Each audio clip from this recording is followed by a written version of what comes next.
Well, there's so many movies to talk about, and I don't want to run out of time, so I just want to jump ahead a little bit and talk about when you made the move to television with McHale's Navy, and I was startled to read that it was actually based on a failed dramatic pilot called Seven Against the Sea, and then the idea came up to turn it into a comedy. That's right, that's right. There was a fellow by the name of Jennings Lang, who was the producer over at Universal, and he came up with the idea. He said, hey, listen, suppose we take this PT boat, put it on an island, and get a bunch of really foul-ups, that don't do anything right, and have against a captain who hates them with a passion. And he said, what the heck, call it McHale's Navy? And because McHale's Navy actually came from a Richard Widmark picture that he made in the Sahara Desert, where they were sending out weather signals to the Navy or to the United States from the Sahara Desert. And they got all fouled up with all these Arabs up there, and the saddles and everything. It was a big mess. But they called it McHale's Navy, so we took it from there and put this man on an island, and there we were. And everybody thought, nah, it's not going to go. It's not going to go. And I said, this thing is going to go. I know it will be, because I said, I have a feeling about it. Having spent 10 years in the Navy, I said, man, you don't think we're going to play it like we did in the Navy. We're going to play McHale's Navy. And we did. And that was it. And even the Navy wouldn't have anything to do with us because of the fact that they had lent us a chronometer or something like that. And, oh, no, we don't want to know anything about McHale's Navy because, no, this is bad. Well, a couple of years after we were into McHale's Navy, I was brought up to the Pentagon by Mr. Warner, who was then Secretary of the Navy. And I said, sir, to what do I owe this honor? He said, I just wanted to tell you, you're the greatest recruiter we've ever had. Everybody wants to join McHale's Navy. And the show became #1 and was a smash around the world. And then I thought you wrote something very interesting about that. You say it went off the rails when they made the decision to change the locale of the show. And this happens so often with television series. It did. We had a producer who had wanted to take Bilko. He had done Bilko before. You remember Bilko? Wonderful show with Phil Silvers and all. Anyway, he wanted to take that and put it in Italy. And they said, no, he'll stay right here, thank you very much. Well, he took McHale's Navy and put it in Italy. And I'll never forget what time I actually did 2 parts, my cousin and myself, where I spoke Italian, and then, I met up with myself on the other side. And I tell you, I had a ball, but when it reached Italy, it lost all its flavor of that wonderful island that we were on, and fighting the Japanese and doing things here and there, getting into all kinds of trouble. It lost all that spirit, and somehow or other, it didn't last much longer after that. So that was the end of that. But shortly after McHale's Navy, you had a series of terrific films, and I wanted to talk a little bit about The Dirty Dozen in 1967.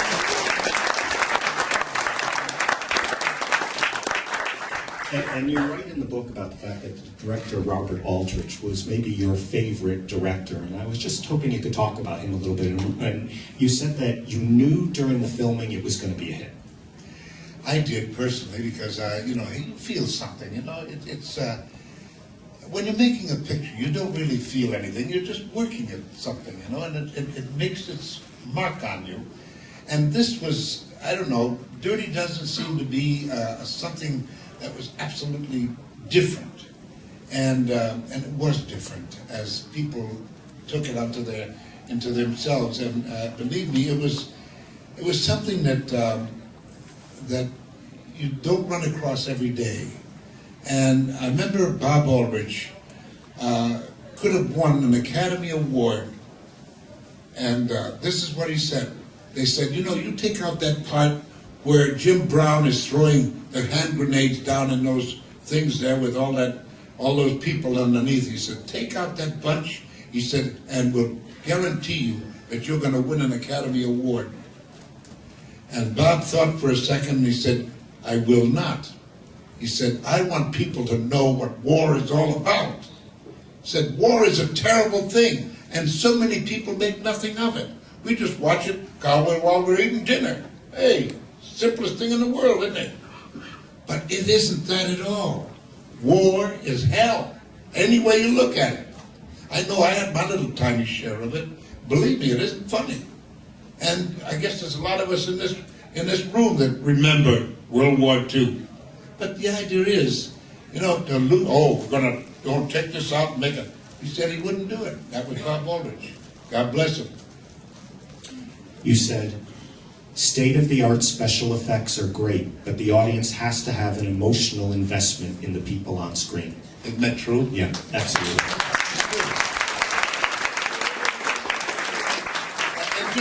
It just can't be all computerized.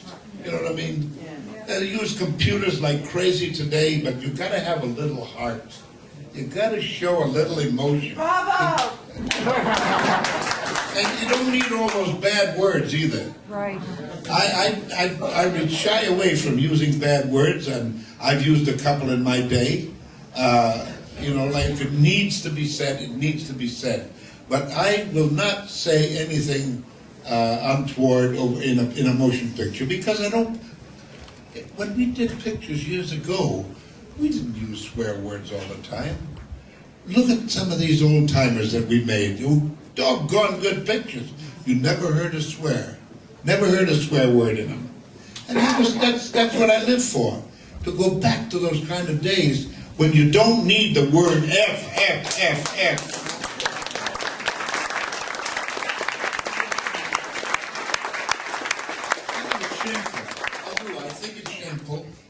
And of course, I'm a voice in the wind, which is carried away immediately, so there you go. Sorry, Tom. No, it's interesting to hear that viewpoint. And so we don't run out of time before questions. I just want to talk about two more films. The first one is a film you did in 1981, and it has quite a cult following, Escape from New York, John Carpenter. And just your sort of general recollections of that and about working with John Carpenter. John Carpenter is the sweetest man in the world, I swear to goodness. And he called me up one day, he said, I'd like to have lunch with you. I said, sure. So we met at the smokehouse out there in Toluca Lake, and he said, listen, I've got a script here that I'd like you to do, and he said, I know you can do it, standing up easy. But he said, I wrote it for you. And I said, well, let me read it, and let's see what happens. So I read it. And I called him up and I said, listen, I'd like to play that warden. I said, I'm sorry, it's already been taken. I gave it to Lee Van Cleef. And he said, but I wrote this part for you, the part of the taxi driver. I said, John, I can do the taxi driver standing on my head. Literally, bragging a little bit. But he said, no, he said, please do it for me. I said, for you, I'll do it. So we went ahead and did it. And I tell you, it was a piece of cake, just doing the show and everything else. It was marvelous. And I went to see this picture at the Screen Actors Guild, the theater that they have there in Hollywood. And my wife and I are sitting there watching this picture. Not a word was said all the way through the picture. Nothing. No emotion, no nothing. And suddenly, bam, goes the car, and boom, cuts in half. And the first thing you know, you saw my head back there, and I was dead. And everybody said, oh. What better tribute could you possibly have?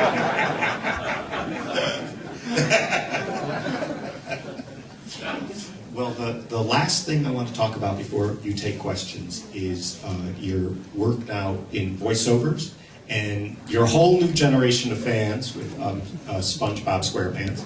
And I want to read back your words to you from the book about voiceover work. You said, doing voiceovers is almost like stealing money, to put it bluntly. You don't have to memorize anything. There are no costumes or makeup, and usually it's just you in a recording studio with the director. It's a great way to make a living. You better believe it. And they pay you for it. But the idea is that a lot of people forget that it's your voice that becomes the actor. And you've got to make your voice become a human being or a being of fiction. But it's there, your voice. And it's kind of crazy, isn't it? When you really think about it. Nobody does that, you know. They say, oh, no, we just say, you know. But I came up suddenly one day and I said, evil! And he said, keep that in. That's wonderful. So I'm known as Evil Mermaid Man. Well, I think that's the perfect way to end the talk about your film.